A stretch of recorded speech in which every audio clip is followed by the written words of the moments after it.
Thank you everybody for coming today. Good afternoon. My name is Denise Naddison and I'll be facilitating the first half of today's event. And my fellow commissioner, Shabnam Mojhadi, will be facilitating the second half of today's presentation. Thank you. Quiet back in, please.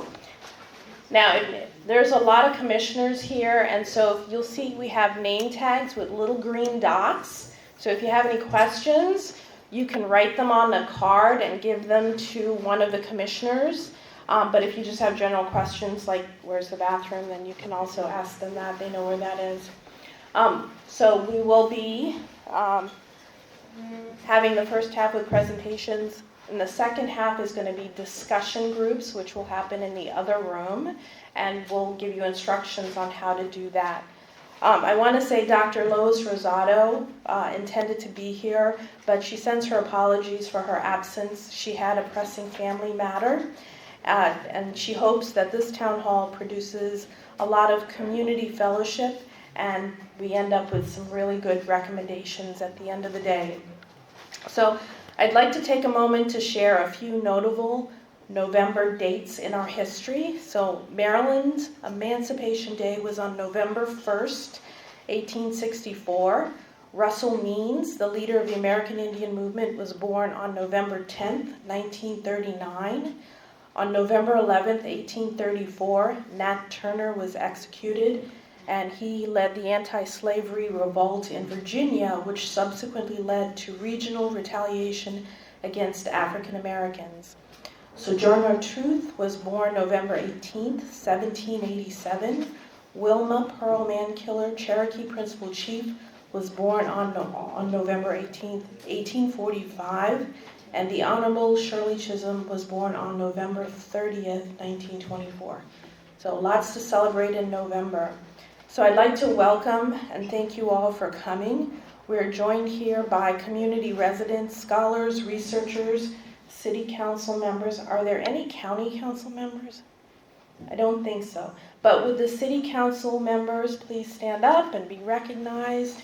We appreciate your support and your presence for this work. Thank you so much. Okay, and so we also may have some members of the media here also. So if you are an important person, please raise your hand. I want everybody to raise their hands because everybody here today is an important person. Okay, I can't guarantee that for tomorrow, but today you're an important person. So thank you for coming. There is a sign-up sheet outside with 2 questions on it, so please make sure you sign in. And there is a packet I see most of you found. So, there are index cards on the chairs, and these are for you to write your questions. So we'll have 3 very quick presentations, and at the end of that, we're going to take your cards and start answering those questions. We're not going to get through them all because we have a time limit, but we will answer every single question. If not today, we'll answer it on the website, so that information will be available to you. So before we get started with the program, I would like to invite Shakira Irvin to read a poem to us to set the tone for our program today. Shakira?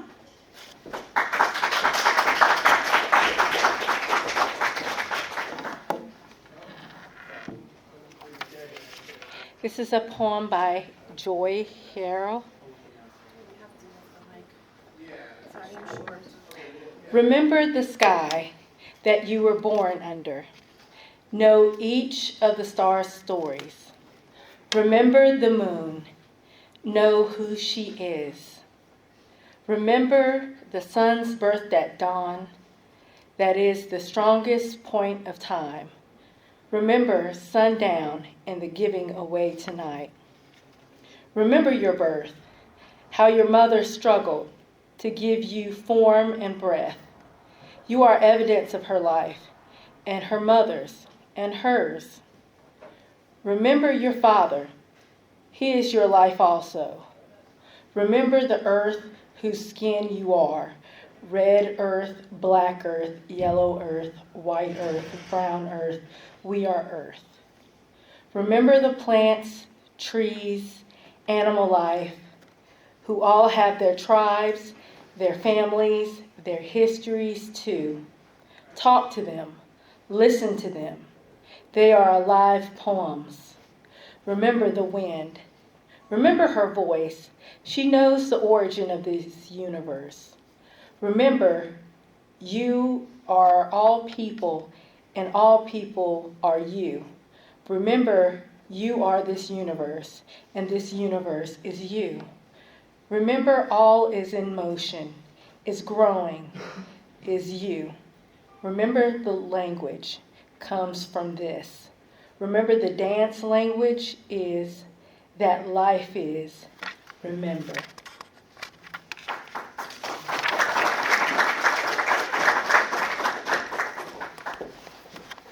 Thank you, Shakira. Okay, so the Greenbelt Reparations Commission is an almost 21-member commission. We have a number of people who are here today. If you are a member of the Reparations Commission, please stand up. I know you all can, yes. So the county council put together this commission based on a very diverse set of people with different backgrounds and different views. So it has been quite an adventure for us to be working together and coming up with this, but we are making progress and we're very excited to be here today with you. Some of the goals of our work has been to do research around policies and practices that has impacted both the Native American and the African American community on this land that is currently known as Greenbelt. We want to educate the public about reparations, not just here locally, but also nationally. We want to engage residents and descendants of those who have been harmed to learn what their points of view are. We want to discover how past harms impact the equity and well-being of our residents and citizens today. The purpose of this town hall is to share the results of some of the research that has been done to date, and the GRC, Greenbelt Reparations Commission, has conducted its own research. We've also worked with the African American Redress Network, AARN, and the Piscataway Indian Nation, also called PIN, to conduct research on harms to the African American community, and with the Piscataway Indian Nation to evaluate and provide information on the harms to their communities. Today we will share some of that information with you so that you can also learn about what we've learned. But the focus of today is really to get feedback from you on how we can approach redress, healing, and repair for these communities. There'll be 3 presentations today, and after these presentations we'll break into discussion groups, which will be in the other room, and you'll have conversations about what we as a community think about these harms and what we might consider as potential avenues for repair. Your input and feedback today are very critical. The GRC will aggregate your feedback with our own research, findings from AARN, information from PIN, as well as other groups that we've worked with that are willing to share with us. So we will develop recommendations that we think the City Council should consider, and we will be presenting that report to the Council on your behalf, hopefully in the spring, which is why we need your input today. There will be another town hall in the spring to share what our synthesized recommendations are. I want to emphasize that we were still in the process of collecting information. We've not yet developed recommendations. If you hear any recommendations being shared today, they are from the perspective of the individual who is sharing them, and they are not endorsed currently by the GRC. So the Commission welcomes all suggestions from everyone in the community. So if you think of even anything that you'd like to share with us even after you leave here today, you're welcome to send us an email or contact one of the commissioners. We're always looking for your input. You can go to our website, GreenbeltReparations.info. So we will start with 3 presentations. They'll each be about 10 minutes, and then we'll have about 10 minutes for a Q&A. And if you have questions, again, please write them down on an index card, and we'll have a commissioner read them out, and we'll do our best to answer. Hopefully those questions will be about the presentations and not large questions like what is wrong with the world today. So we're going to get started.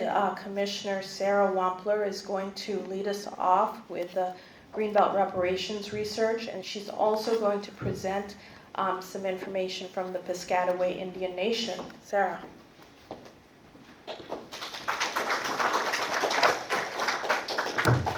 Hi, my name is Sarah Wampler. I'm a commissioner serving on the Greenbelt Reparations Commission, and I'm just going to be, as Denise said, giving you a short introduction to the work of the commission, followed by reading a statement from the Piscataway Indian Nation, and then at the African American Redress Network, we'll be giving you a presentation on the work they've done at the commission's request. In the November 2021 municipal elections, the voters of Greenbelt passed referendum 2094 directing City Council to create a commission to review, discuss, and make recommendations related to reparations for African American and Native American residents of Greenbelt.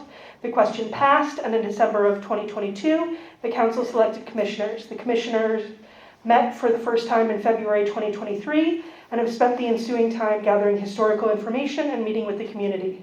Reparations is a very broad topic, which goes beyond simple monetary compensation for harm. Quoting the UN, victims have a right to reparation.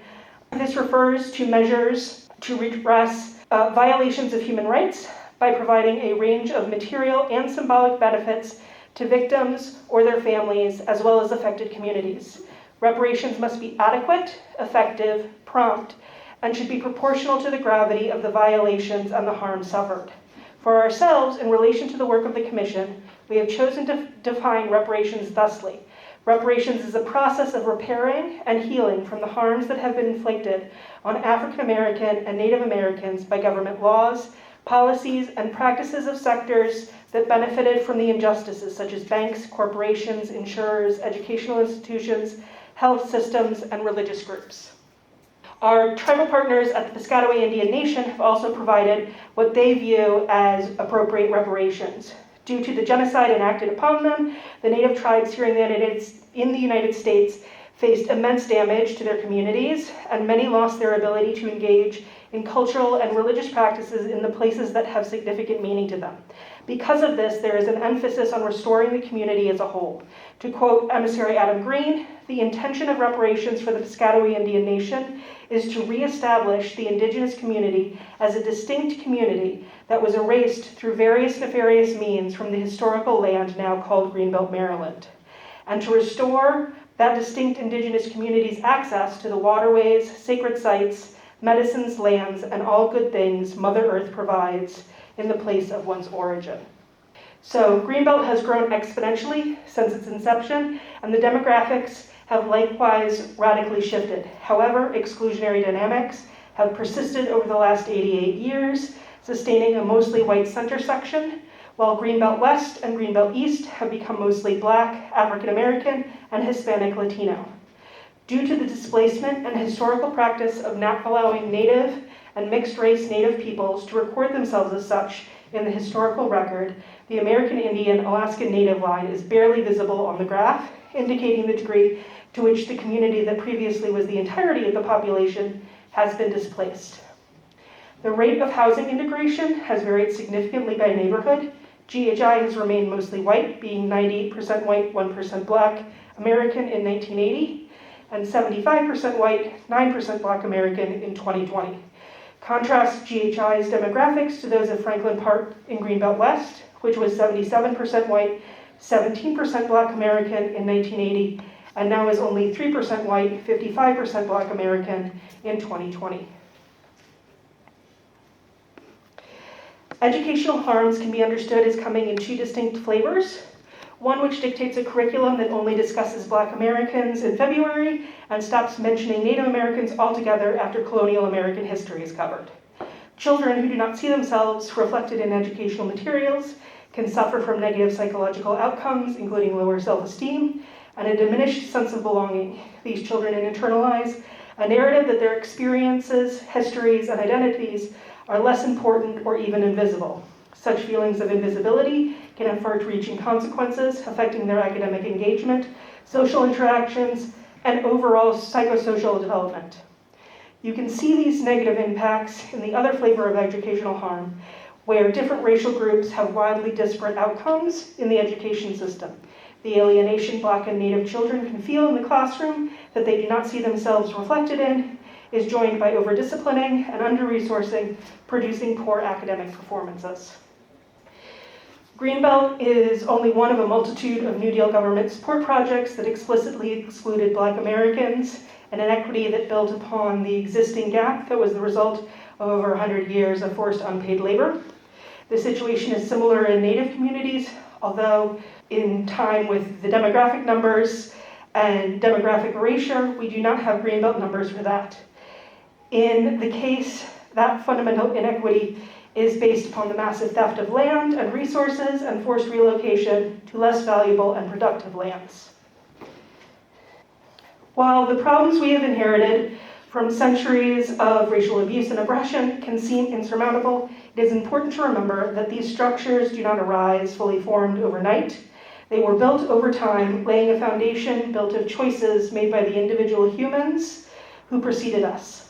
Choices to violate treaties and run communities out of their lands with violence, choices to bring multitudes of people across the ocean and hold them in bondage, choices to include people from resources and participation in society due to their race.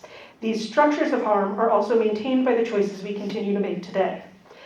At the small group discussion breakout tables, you will be given a sheet outlining the pivotal choices made here in Greenbelt, and then you will have the opportunity to discuss with your fellow Greenbelters what choices you would like to now make.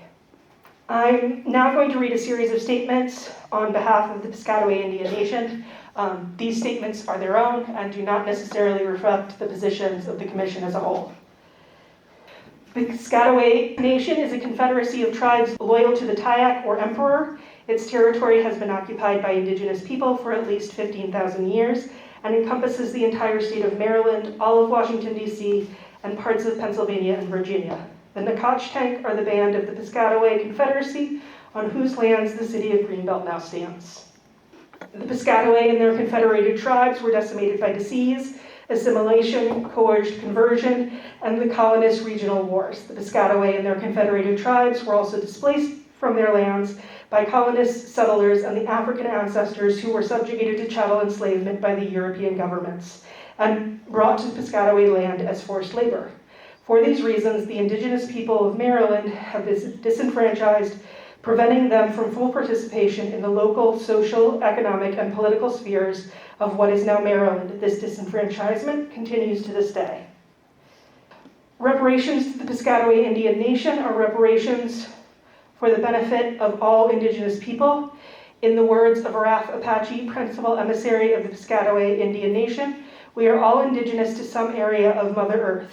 Indigenous reparations are not just a restoration to Maryland's Indigenous community, but rather an investment in all of the residents of the city of Greenbelt who now share the future destiny of the Piscataway people. We are all in the same canoe together now. So I would like to introduce AARN, who will now give a talk about the work they did.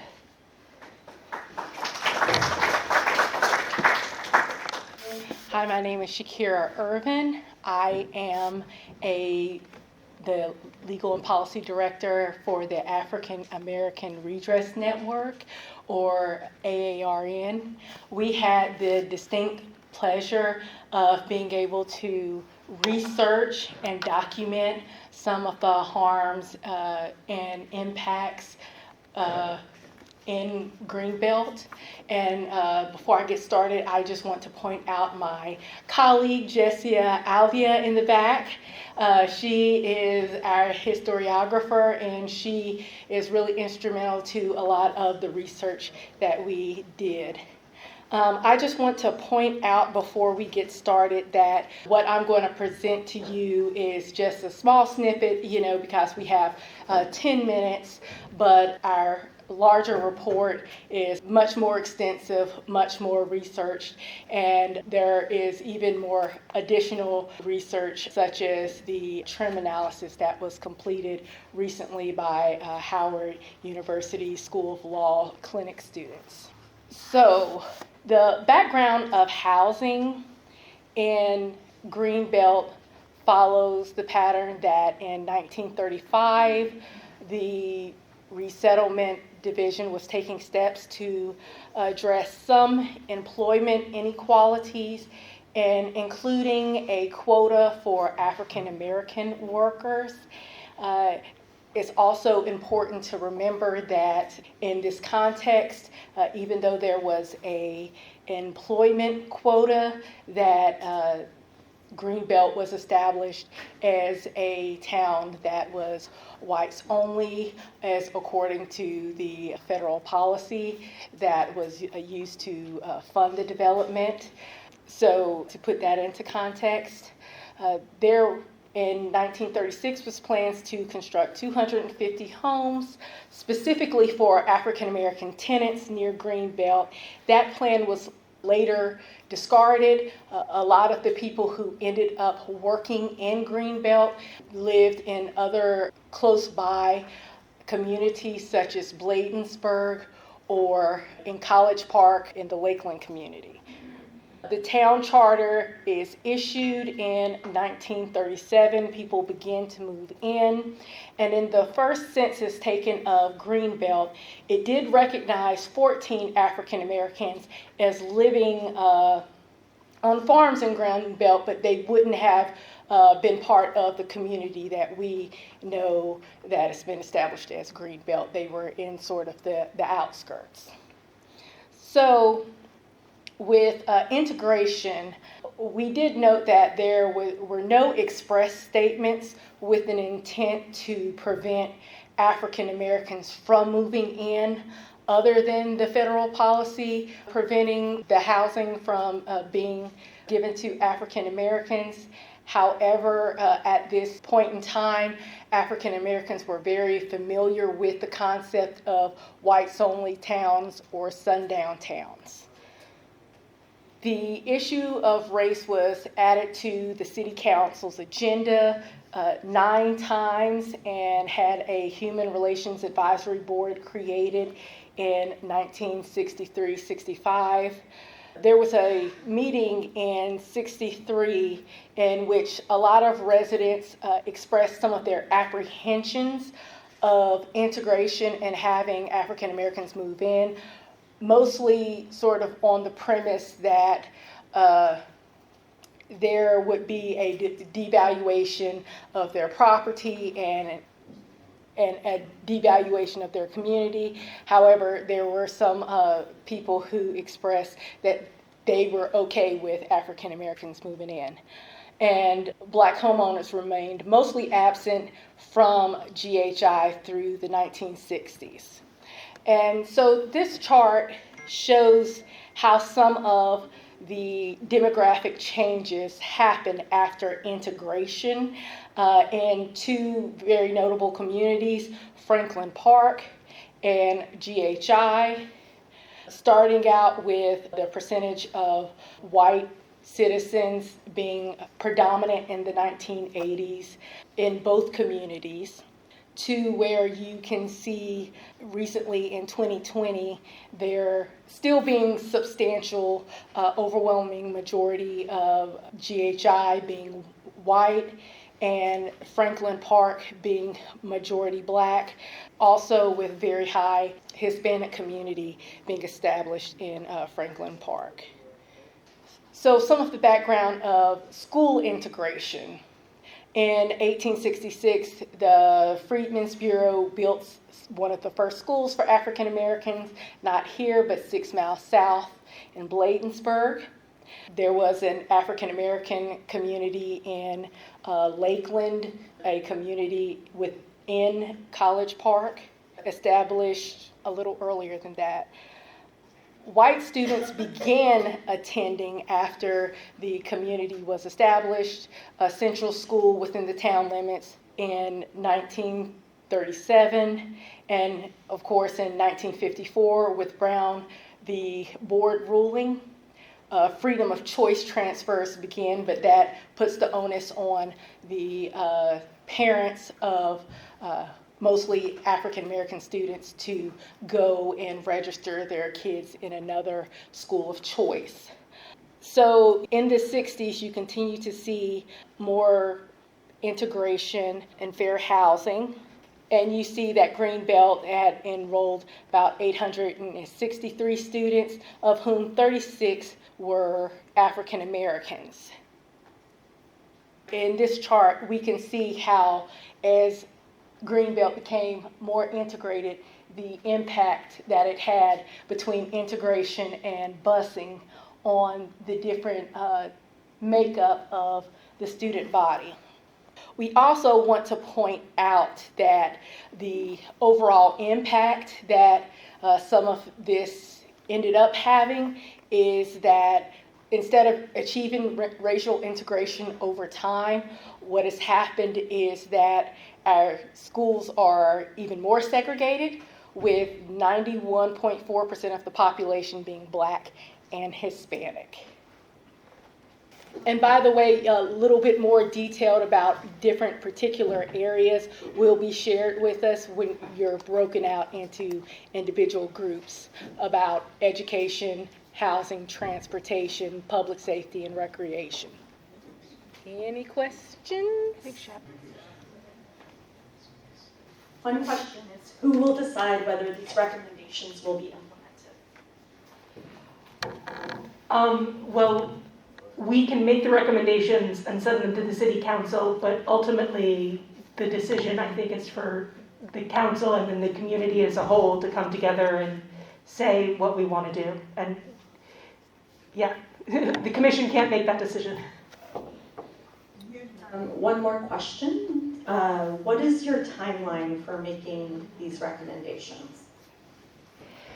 So as Denise said earlier, we are hoping to have them done by the spring, but that is dependent on getting enough responses from the community that we feel like we have a solid set of recommendations to pull from.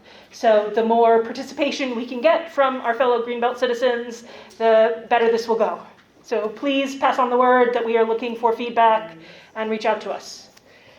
So is there information around educational disparities in different parts of Greenbelt? For example, the east versus the center versus the west of Greenbelt?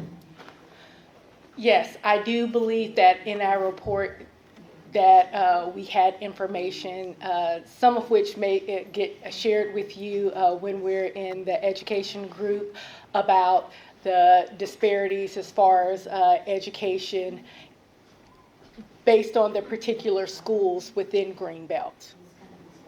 Here's an easy one. Can we find your presentation slides online? They will be posted on the Greenbelt Reparations website after this, so you will be able to find them there. Do you have information about the current racial makeup of Greenbelt in terms of percentages? Yes, so let me go back to that slide. So the end of this demographics, it's from 2020, which is the last census. So you'll see we are roughly 50% Black American, a little over 20% white alone, just under 20% Hispanic or Latino, 10% Asian and Pacific Islander, and then everyone else is statistically negligible. I would be remiss if I did not point out that sometimes census counts can be dramatically off, especially in certain underrepresented communities, don't get accurately represented. But these numbers are probably as accurate as we could probably ascertain right now. Yeah, I'm Bob Brand on the commission. So I could address a little bit more about the demographics. We were quite interested in this question, especially in GHI. What is the makeup?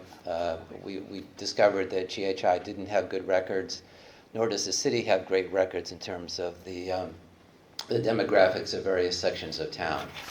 So we've taken a rather deep dive into demographics. Some of this is with the help of the University of Maryland students. So we have a pretty good sense of the demographics from 1980 to 2020, and as we're discussing, the changes in different parts of town vary. GHI and most of Center Greenbelt has remained mostly white. Greenbelt East and Greenbelt West are mostly black and Asian and Latino Hispanic. So we do have much more detail, and I've got quite a few pages here that would look into the various details. They didn't make it into the slides here, but yes, this will be part of our final report. There's another question here. Does any of the data shift on change if women, single head households versus male households are factored for, same with age? That's a deep dive into the demographics. What we've relied on here is the decennial census data, which is a count. The census produces also what's called American Community Survey data. There's a one-year data and 5-year data, which does get into more of race and ethnicity versus age and sex and gender. I'm not sure how deeply we'll get into some of that, but this is an invitation to do more research around demographics. Again, one of the things that we discovered was that the city, from my perspective, the city is not doing research into demographics as much as it could. And I want to give a plug here for the 2025 community survey. For the first time this year, there are questions about race, ethnicity, age, where you live in Greenbelt. So it's one of the best survey vehicles to let the city know your satisfaction or dissatisfaction with city services, life in Greenbelt. And because there are these additional demographics questions, there's an opportunity to understand much more about how people feel, how different communities and groups in Greenbelt feel about living here. The city has indicated that the Reparations Commission will have access to the online data within the next couple of weeks. So if you haven't filled out the survey, please do it. It's a great way to get information to us. Thank you. So there are a couple of questions that are related to each other. So I'll just ask them as one. Does the full report, will it speak to the impact of the disparities that you've discussed? And are there still those disparities today? Is there still racial discrimination and racial disparities today in Greenbelt? Yes, I think if you look at like the wealth disparity numbers and the educational disparity numbers from earlier in my presentation, like those are all contemporary numbers. So disparities exist today, and we are going to be discussing that in the report. Yeah, yes. Other than when we break into groups, you'll be given particular information about the disparities and impacts in that particular group that you join. The groups are housing, transportation, education, public safety, and recreation. So, and there's another group Discussing Indigenous issues. Why isn't the federal government discussed in all of this, given the role that the federal government has played in terms of the impacts we see today? Why are they being excluded from this reparations discussion? Because we live in the real world.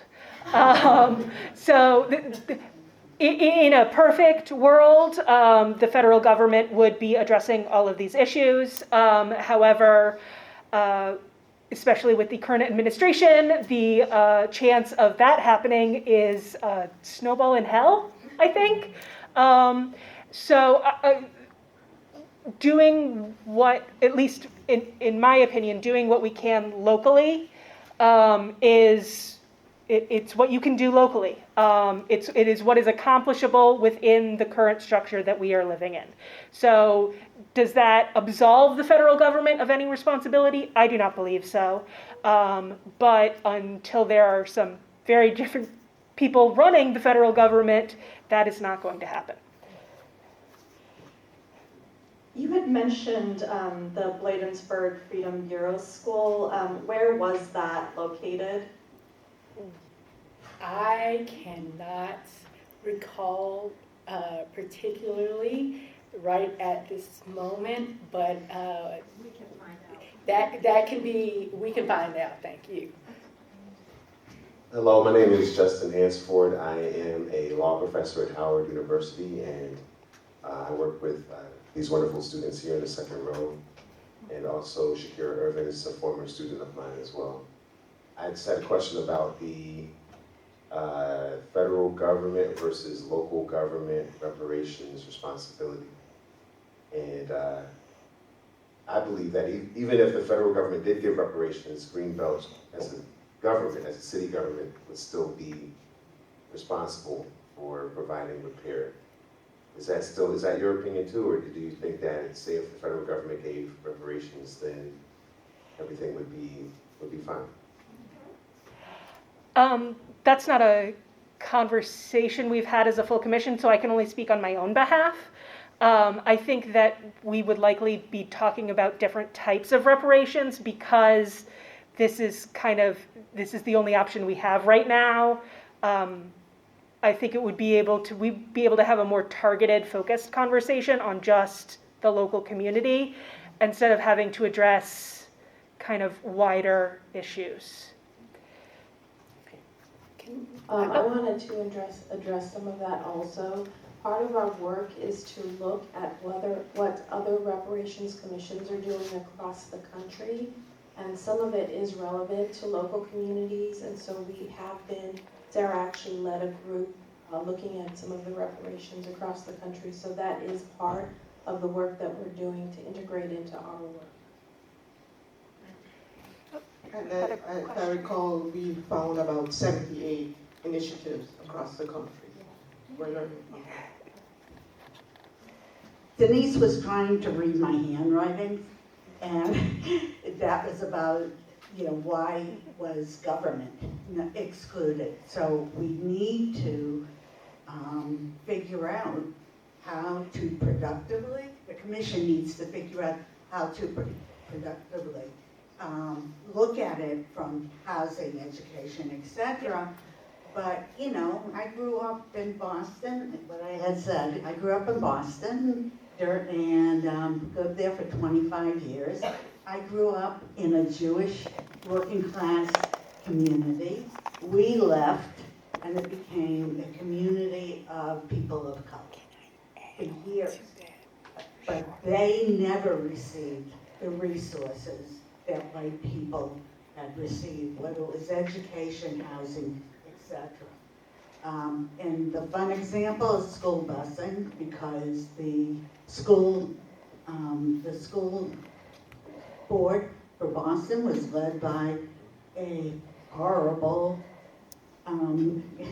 leader, and she basically led the fight to stop school busing. So one of the things that should be in your packet is a sheet that says not just money, that discusses the different types of reparations. So it's beyond, giving money or just kind of material compensation. It also includes what the UN calls guarantees of non-recurrence, which includes making policy changes, making staffing changes, making HR changes to make sure that people with hateful ideologies don't end up running programs that they shouldn't be running. And so that is encompassed in reparations. It's not just stuff, it's how do you change the structures of governance to ensure that you're not continuing to do harm. So that everyone should have that sheet. Okay, we have a comment more, but Bob may want to address this.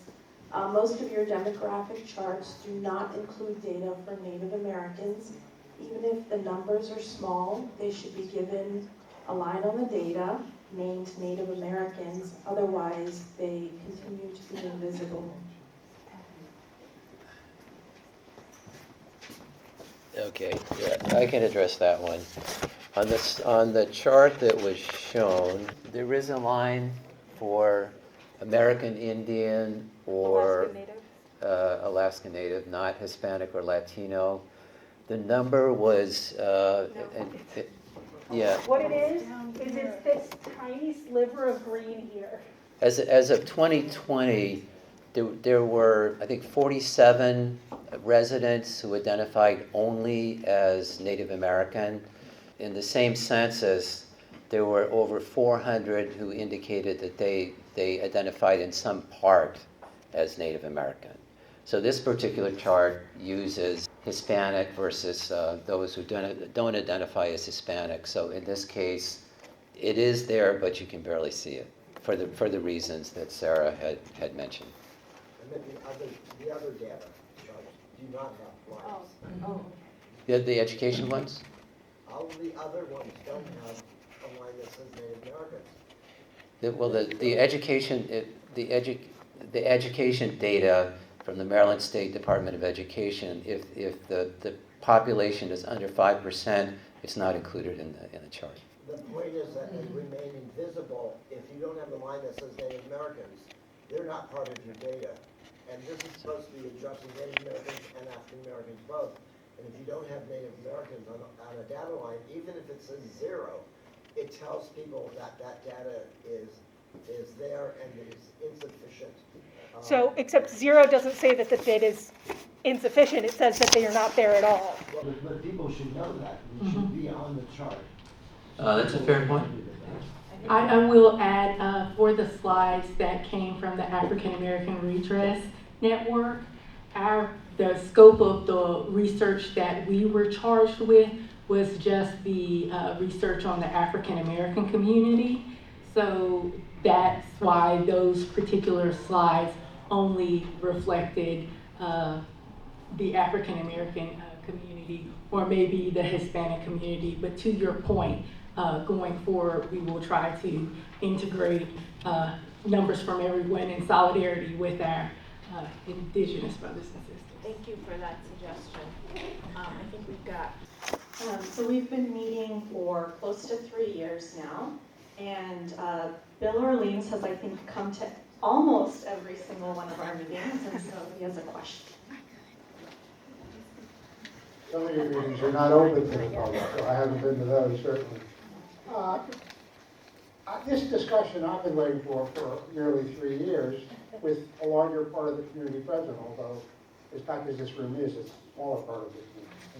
The question I asked 5 or 6 minutes ago by the professor from, I think it was George Washington, excuse me. Howard. Is a very crucial question, and I think most of the people in the room would recognize what Sarah said, that in the immediate future the federal government's not going to do anything, but that doesn't mean that we, as individuals first, which can't do much as individuals, but we should do something, and as residents of a small town which can't do everything, we should agree it can do something. So while I agree there should be this discussion nationally, directed by federal facilitators, the question is locally, if there's anything we can do, should we do it? And I would hope that between now and the next town hall, the commission will schedule a discussion where we all can participate. First with the question that should anything be done? I think many, if not most of us would say yes. And then what can be done? Ideas, letting the community participate in that kind of discussion. Thank you.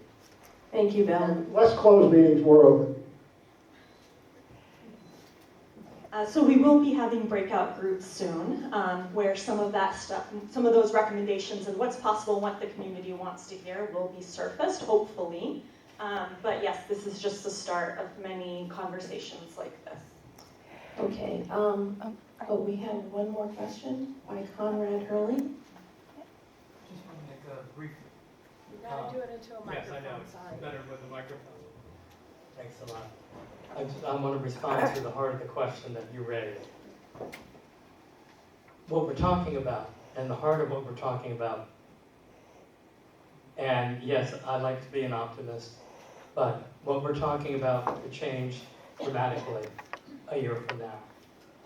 So keep that in mind. If there's a different tone from the folks, from the 435 members of the House and the 100 members of the Senate, that could definitely change the discussion so that it becomes, if nothing else, it puts that topic on the scoreboard. Thank you, Conrad. I just want to take a moment to recognize Professor Hansford and the AARN team and the students from the Movement Lawyering Center. Could you guys stand up?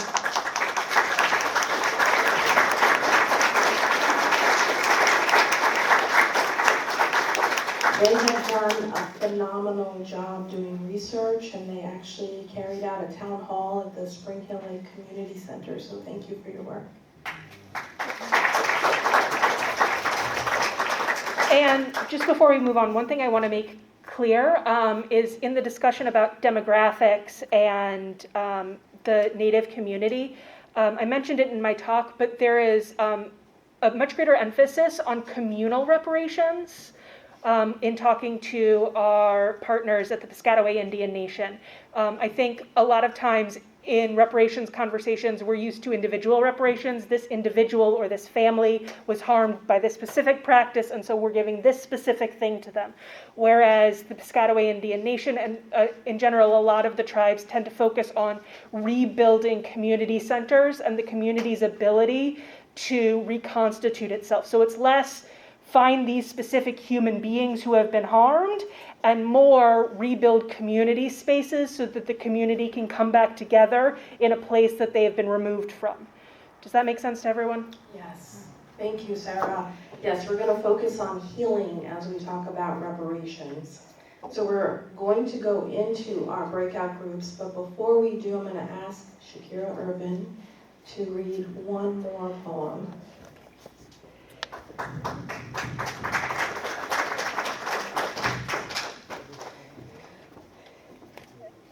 This poem is by Dana Falls, Always Into Love.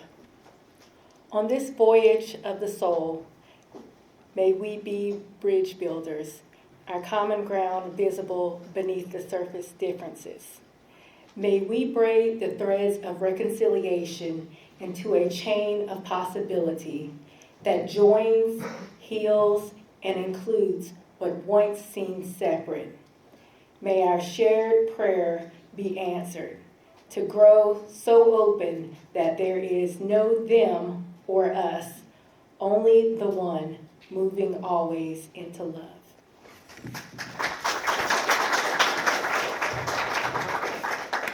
So we're going to go into breakout rooms. I'm going to turn it over to Shabnam to provide instructions. Okay. Yeah, just a couple of logistical things. For facilitators, there's a sign-in sheet, the opening statement, and the norms are on each table. And then the wonderful resources from Injustice, the impacts, and to present day. There's copies of those on every table. So. All right. So thank you everyone for your thoughtful questions.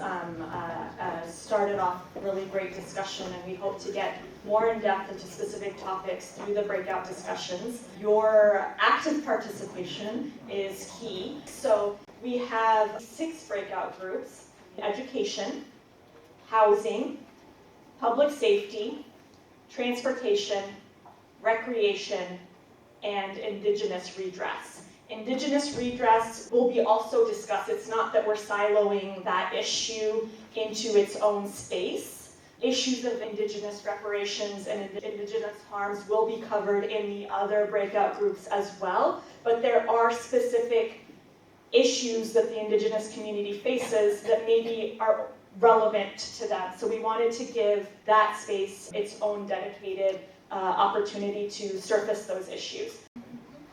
All right, we'll start with recreation.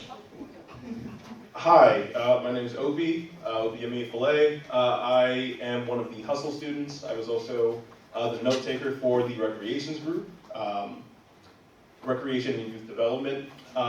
So one of the major themes that we were covering was communal equity. So many of the programs like Greenbelt has developed in terms of recreation have focused on the center. So one of the things that was mentioned was how do we provide equal access and how do we equally consider sort of equal deployment of those programs. If they're to be developed in the center, we should also be considering how they should be developed and specifically developed for the communities in East Greenbelt and West Greenbelt. We also mentioned the need for programs that engage the children and provide sort of intergenerational connection. And one of the mentions was pickleball. There was also the mention of a tunnel project. So there could be an initiative whereby which artists could sort of provide outlines for sort of an art project in the tunnels, and different age groups of Greenbelt community could then come in and paint those projects, fill in the colors, and in doing so, there would be sort of a permanent sort of attestation to their participation both in the community but also sort of in communal connection and intentional sort of bridge building. Yeah, it was a really beautiful discussion.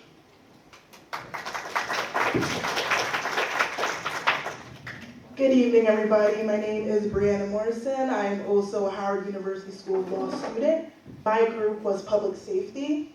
So one of our first things that we came up was challenging automatic charges, which is those 14 and under may be automatically charged if it falls under, there's 30 exceptions. And so those kind of disproportionately impact communities of color, Black communities. And so that was one of the reparations, kind of challenging those automatic charges. Another one is alternatives to incarceration resources and reentry services.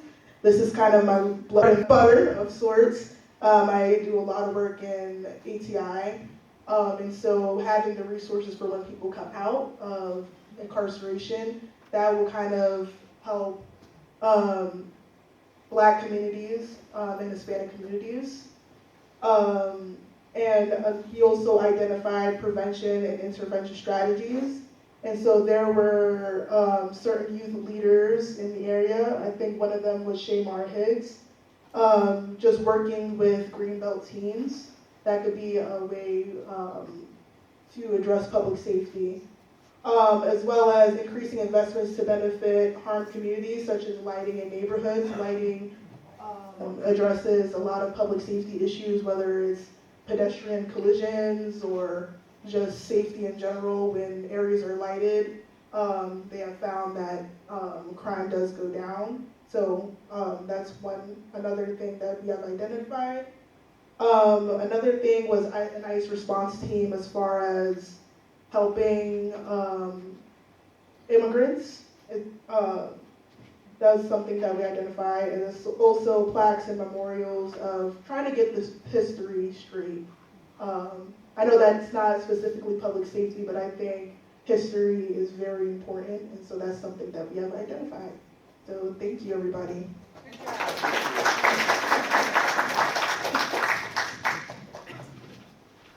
Good evening, everybody. My name is McKenna. I'm also a Hustle student with the Movement Learning Clinic. We can hardly hear you. I'm sorry. Close. Is it better? Okay. Slow it down. Sorry. My name is McKenna Lawler. I'm also a Hustle student with the Movement Lawyering Clinic. My group was the transportation group. One of the main issues that we talked about was the bus system. So one thing was that you have to call the city bus 24 hours in advance to use it. as well as the fees to use it. And then another thing was the county bus system just eliminated half of Greenbelt's routes last summer, which decreased people's access to the bus system. And then another thing that we brought up as a resolution was obviously to renew those routes that were cut last summer. And then additionally, possibly including more routes, because riding the bus around the city takes an entire hour. It could take up your whole afternoon just to try to get to the Greenbelt Center. And then there was also the lack of connection among the city. Not just the bus issue, but bike riders and pedestrians as well. Specifically, Greenbelt Road came up about how it's dangerous to ride a bike along the road, dangerous to cross the road, like it's almost impossible. And it, the county should make it a little bit safer for people to, you know, get one way and the other.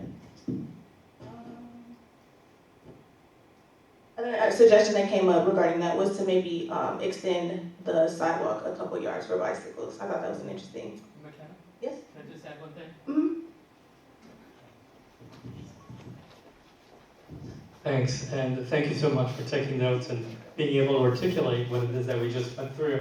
But one of the big things that you will find in Montgomery County that you do not find in Prince George's County is the ability and the interest of the county council, at least generally speaking, in Montgomery County, working with the cities, so that you have an overall program and you're not feeling like, okay, well, part A will do this and part B will do that. I mean, you just go, over to the College Park Metro Station, what do you see? You see a bike share program where people can take their bikes. Do you see it here in Greenbelt? That seems to be a common sense kind of thing that would provide an incentive for people to, take their bikes to get from A to B. And then the other thing is the connection, and the county seems to be, and you have, services from the University of Maryland, you have county services, you have the city services, but you don't have the parties coming together and say, let's put together an overall plan so that, big goal, is that people will say, I have now more of an incentive to actually not use my car, but to take the bus. And if I live, over in Franklin Park or in Greenbelt East or here in town, then I have access. And the other thing is that I forgot to mention is the underpasses and the overpasses. Original Greenbelt has 7 underpasses. So when you came here from different parts around the center of the city, you can walk or bike, use the underpasses, and not have to worry about that. And years ago, in 2003, there was a proposed development to develop what was called Spring Hill Lake, Franklin Park. And the developers were kind of into it, but then when we mentioned the idea of, and I know time is short, and the thing is that it's an opportunity that's not been taken advantage of, and that is, we got to make it easier to get out of your car and into the bus. Who's next? Sorry, was there anything you wanted to add? Oh. Thank you for the 3 presentations so far. I think a lot of really creative ideas, which is what we were hoping for. As an avid tennis player, the only thing I veto is the pickleball suggestion. I second that. I'm just kidding. All right, you seem ready to go. I can go. So. All right, Shabnam and I were with the Indigenous redress group. So a few of the things, it was kind of questions and suggestions and charges. One of the questions was, are there any other jurisdictions that have addressed Native Americans or Indigenous groups in the reparations process, and looking at those for answers. Restoring a distinct community, we should be asking whether there's a community here to restore, and how do we do that? One of the big topics was, how do we create spaces and lands for Indigenous peoples so that it is a welcoming space, they can see themselves in Greenbelt, versus asking why don't we have as many Indigenous people as live in Greenbelt, but like how are we creating those spaces? And then some of the specific, was there a space in the community center, and recognizing where are the lands and spaces? What about memorialization, a museum, community spaces? Is there a use? I know there's been 3 proposals for the armory, but is there a space there, or in the former firehouse space? Could there be a land-oriented space for that, for Indigenous redress? And then there's a few comments recognizing the tension that can exist in the reparations work that's focused on multiple populations, and leaning into collaboration versus competition for resources in this. Anything else that I missed from our group? Yes.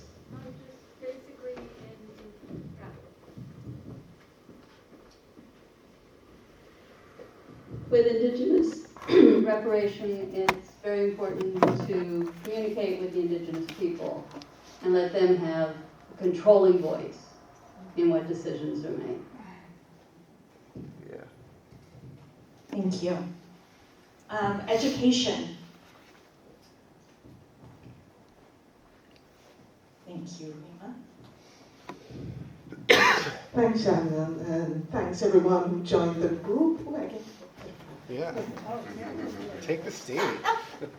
I just wanted to thank Bob for steering the conversation and for the group for really providing some excellent insights and feedback. We recognize that we're dealing with a complex issue. Education is managed at the county level, as you're aware. We're also aware and somewhat deeply disturbed that some of the disparities begin before grade 1. And so there are issues there that have to deal with family, the homes, the environment, health, that may be important in not saddling kids with a burden before they get to grade 1, whatever that, whether it's environmental or biological. So we talked a lot about families and supporting families.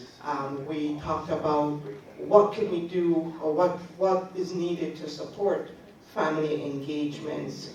Spring Hill Lake, for example, lacks a PTO or a PTA. And the disparities in infrastructure.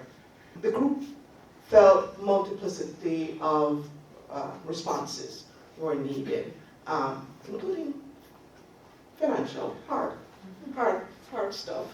But there was also ways that we think that we can help, letting information about what resources. Sometimes time-strapped families are not able to find or get information on changes in availability of resources, or spending time on a fast computer to fill out a form online. So even things like that, we thought that we could, important to find out, to get really understand, and I think the city does a good job with its survey that it does, but to figure out and get some ideas about how to increase engagement across the board. There was an interesting suggestion about supporting postpartum families, women, and maybe even prepartum, because we heard of, there's a push to do baby bonds, but maybe could be, geared in other ways to maybe supporting healthcare, or I don't know. The idea of a Jordan baby bond. It's just going to be a Trump baby bond. But anyway, so I won't take up any more time, but just wanted to thank everyone. Did I leave out anything? Anyone wanted to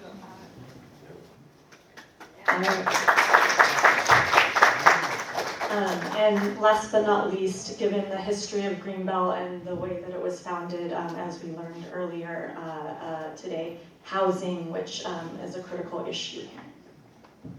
Thank you, Shana. Adrienne Harris, it was great having a discussion with our group. It was very robust, and we talked about housing. There were several things that we talked about related to the history of GHI and the fact that it's mostly an aging in place community, which often means that there are longtime residents living here, but it's hard for younger families to live in GHI. So that was one thing that we talked about. There was also the application process. It's hard to balance demographics when you have such a rigorous application process, screening, all things that it requires. And affordability. There was discussion about the fact that this used to be, a 5-figure community. You could get into the community with 5 figures, and now you have to have 6 figures. And so it's also displacing people who may be current government workers and not actually able to live here now. And then there was also the idea that as housing has developed outside of GHI, some of the other communities aren't necessarily inclusive as well. Like the tenants of GHI has kind of spread into some of the other newer developments. And so how do you continue to grow and keep affordability in mind, but also inclusion? Trying to get to my notes, sorry. So then we moved over to healing and reconciliation. And there were 4 priorities, and I want the group, if I miss any of them, please let me know. So one was making sure that there are additional financial incentives for first-time homeowners, similar to what happened with the ARPA dollars, where there was down payment assistance that was available, how to make sure that that's extended to first-time home buyers. Also making sure that folks can stay in their homes, so financial incentives for people to stay. And then also how to make sure that long-term residents or renters can be protected. How to make sure that they can stay in their apartments and not have increases in rents. So that was something else that was discussed. And then lastly, how to make sure that there are policies against mortgage fraud. There's a lot of that happening. There were other comments that came up at the end, but I will say that there was, when we first asked the question of what should be prioritized, someone said, who should be prioritized? And it really should be those who were harmed, exclamation point, was what came out. And that should be prioritized through money, protections, and to make sure that we continue to push.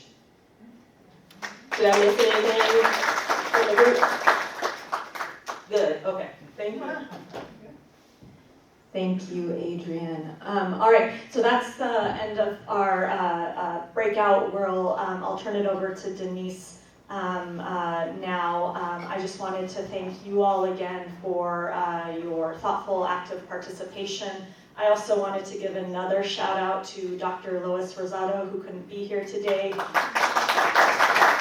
Our chair, she was supposed to be doing this. I'm stepping in for her, so unfortunately she couldn't join, but I will turn it now to Denise to wrap us up. Thank you. So for those of you who took notes, you can hand them to Mark Wilson. Is he in the room still? Oh, he's out in the hallway. Yeah, so you can hand them to any of the commissioners, or you can email it to Megan Young. Her email address is on our website. And I'd like to actually acknowledge Megan Young, who has been really phenomenal. Not just today, but for the past 3 years, she's been a huge supporter, advocate, and helping us get through all of this. So really, a lot of gratitude to Megan. If you have more questions that you'd like us to address, there are still some index cards on the back. If you did not sign in, we ask you to sign in. There are 2 little tiny questions that'll help us with the analysis of today's workshop. Other than that, we're going to take all of your feedback, synthesize everything, and then develop a very short report. No, it's probably going to be a long report. But we'll share what our findings are with the community in the spring before that report is finalized. So look out for our next event. Thank you all for coming.